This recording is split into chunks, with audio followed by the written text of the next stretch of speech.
Good morning to all students. आज हम बात करने वाले हैं मेडिकेशन अडेरेंस के बारे में। Medication adherence it means that कि मेडिसिन्स को लेके पेशेंट का बिहेवियर कैसा है, वो उसको लेके कितना अडेयर है, ये सब चीज़ें हम पढ़ेंगे मेडिकेशन अडेरेंस में। इसमें दो टर्मिनोलॉजी और आएगी, कंप्लायंस एंड नॉन कंप्लायंस। इसके बारे में भी आगे हम पढ़ते हैं। इसकी डेफिनेशन को देखते हैं पहले। It is defined as the extent or extent to which a patient medication taking behavior coincides with the intention of the health advice he or she has been given. It means that यदि हम इसकी definition की बात करें तो patient जो medication ले रहा है उसका बिहेवियर कैसा है, उसको जो हेल्थ एडवाइस मिली है, जो भी एडवाइस फिजिशियन ने दी है उसको वो कितना फॉलो कर रहा है, उसका मेडिकेशन को लेके क्या बिहेवियर है, तो ये सब हम उसकी डेफिनेशन में पढ़ते हैं मेडिकेशन एडेरेंस की। Medication adherence is the one of the most important factor determines the therapeutic outcomes, especially in a patient suffering from chronic illness or disease। ठीक है, जो पेशेंट्स क्रोनिक डिसीज से सफ़र कर रहे हैं उनके थेरापेटिक आउटकम्स को डिटरमाइन करने के लिए मेडिकल अडेरेंस बहुत ही इम्पॉर्टेंट रोल प्ले करता है। ठीक है, यदि पेशेंट मेडिकेशन को लेके उसका बिहेवियर अच्छा है, वो कंप्लायंस है, उसको अडेयर कर रहा है, ठीक है, नॉन कंप्लायंस नहीं है, तो वो उसके थेरापेटिक आउटकम्स को बहुत अच्छे से डिटरमाइन कर सकता है। Whatever the efficiency of drug, it cannot act unless the patient takes it. Low medication adherence has consumed importance as it seriously undermines the benefits of current medical care and imposes a significant financial burden on individual patient and healthcare system as a whole. Okay, जो efficacy होती है drug की वो बहुत important होती है। ठीक है, ड्रग जितना इफेक्ट अच्छा देगी, जितनी अच्छी ड्रग की इफिकेसी होगी, ड्रग उतनी अच्छी होगी, उतनी जल्दी पेशेंट का ट्रीटमेंट अच्छे से किया जा सकेगा। ठीक है, ये सब बात हम लोग जानते हैं। But it can not unless the patient takes it. But क्या करता है, पेशेंट उसको प्रॉपरली मेडिकेशन नहीं लेता, भूल जाता है या जानबूझ के नहीं लेता, वो उसको उसका टेस्ट अच्छा नहीं लगता है, बहुत सारे फैक्टर्स होते हैं नॉन कंप्लायंस के, हम आगे देखेंगे। तो लो मेडिकेशन अडेरेंस जो होता है वो फाइनेंशियली बर्डन होता है उसको भी कॉज करता है, चाहे वो पेशेंट इंडिविजुअल पेशेंट का हो, खुद का हो, या फिर हॉल मेडिकल सिस्टम का हो। ठीक है, यदि पेशेंट मेडिकेशन नहीं ले रहा तो वो बार बार ट्रीटमेंट के लिए हॉस्पिटल में एडमिट होगा, वहाँ पे रीएडमिशन करवाएगा, डॉक्टर को फीस देगा, फिर से डायग्नोस्टिक टेस्ट करवाएगा, बहुत सारी चीज़ें होती है, बहुत सारे फैक्टर्स होते हैं जो मेडिकेशन अडेरेंस को क्रिएट करते हैं। द वर्ड कंप्लायंस, यहाँ बात आ गई कंप्लायंस एंड नॉन कंप्लायंस की, होता क्या है।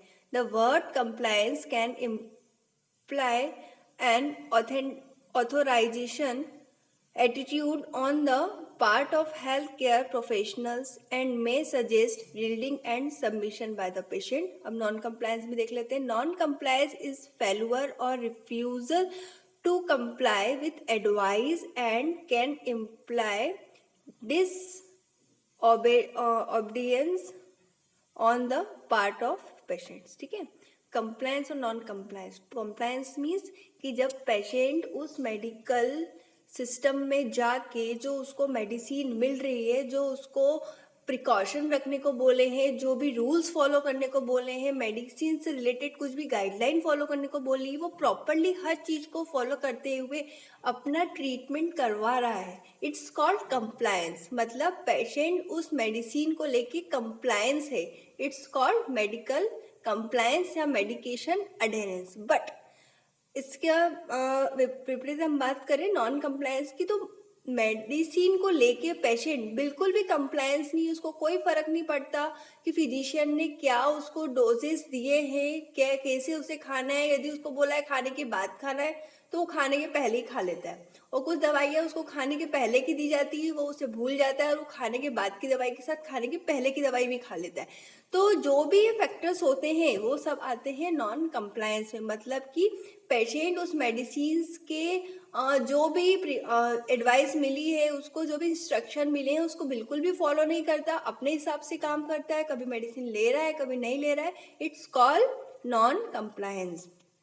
Adherence to treat or treatment is the key link between treatment and outcomes in the medical care. Medical care में जब किसी पेशेंट का ट्रीटमेंट चल रहा है और उसके क्या आउटकम्स आ रहे हैं, तो इन दोनों के बीच की जो लिंक है, की लिंक है, वो है हमारा अडेरेंस। ठीक है, many variables which may influence adherence have been studied, but none of them have been shown to consistently predict adherence. ठीक है, बहुत सारे वेरिएबल्स हैं जो अडेरेंस को इन्फ्लुएंस करते हैं, बहुत सारी स्टडी की जा चुकी, बट आज तक एक भी ऐसा मेडिकेशन अडेरेंस हमको प्रॉपरली मिल नहीं पाया जिसको हम प्रेडिक्ट कर पाए।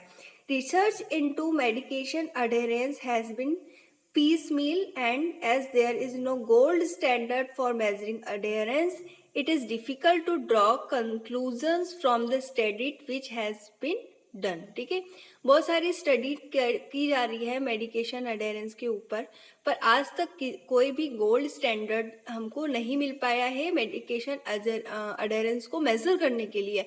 हम केवल बातों में ही एंड थ्योरेटिकली हम मेडिकल अडेरेंस या नॉन कंप्लायंस की बात करते हैं, बट प्रैक्टिकली स्टैंडर्ड वे में हमें आज तक कुछ भी नहीं मिल पाया, हम उसका कंक्लूजन प्रॉपरली नहीं दे पाते।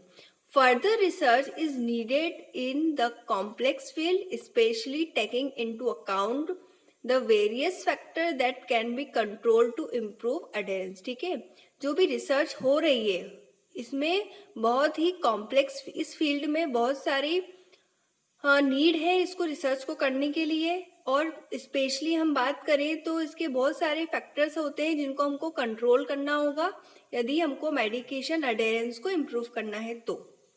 Medication adherence richly deserve attention and much impetus is needed to develop new ideas and theories to improve it। यदि हमको मेडिकेशन अडेरेंस को इम्प्रूव करना है तो ये बहुत ज़्यादा अटेंशन को डिजर्व करता है, और उसके बाद न्यू आइडियाज़ को हमें यहाँ पर लाकर डेवलप करना होगा, तब जाके हमारा मेडिकेशन एडेरेंस जो होगा वो इम्प्रूव हो पाएगा और हमको कुछ गोल्ड स्टैंडर्ड्स उसको मेजर करने के लिए मिल पाएंगे।